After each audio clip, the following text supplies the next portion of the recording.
লালপুরে উপজেলা ও পৌর বিএনপির অঙ্গ সংগঠনের ইফতারি ও দোয়া মাহফিল উপলক্ষে প্রস্তুতি সভা। লালপুর প্রতিনিধি এজেড সুজন মাহমুদের পাঠানো তথ্য ও ভিডিও চিত্রে দেখুন বিস্তারিত। নাটোরের লালপুর উপজেলা ও গোপালপুর পৌর বিএনপি এবং সকল অঙ্গ সংগঠনের উদ্যোগে ইফতার ও সাবেক প্রধানমন্ত্রী খালেদা জিয়ার রোগমুক্তি ও দোয়া মাহফিল উপলক্ষে লালপুর সদর ইউনিয়ন বিএনপির আয়োজনে প্রস্তুতি সভা অনুষ্ঠিত হয়েছে। আগামী 22 মার্চ 2025 তারিখে উপজেলার Gopalpur North Bengal Sugar Mills High School মাঠে ইফতার ও দোয়া মাহফিল অনুষ্ঠিত হবে। উক্ত মাহফিলে প্রধান অতিথি হিসেবে উপস্থিত থাকবেন নাটোর জেলা বিএনপির অন্যতম যুগ্ম আহ্বায়ক, বিএনপির মানবাধিকার বিষয়ক কমিটি, আন্তর্জাতিক সম্পর্ক বিষয়ক কমিটি ও বিএনপি মিডিয়া সেলের অন্যতম সদস্য, নাটোর 1 আসনের বিএনপির ধানের শীষের মনোনয়ন প্রত্যাশী অ্যাডভোকেট ফারজানা শারমিন পুতুল।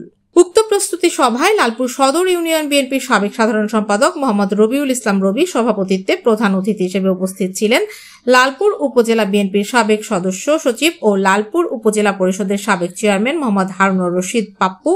এ সময় তিনি বলেন, আগামী 22 মার্চ উপজেলা ও গোপালপুর পৌর বিএনপি সহ সকল অঙ্গ সংগঠনের ইফতারি ও দোয়া মাহফিলকে সর্বোচ্চ উপস্থিতি কামনা করে অনুষ্ঠান সাফল্যমণ্ডিত করার জন্য সকল নেতাকর্মীকে আহ্বান করেছেন।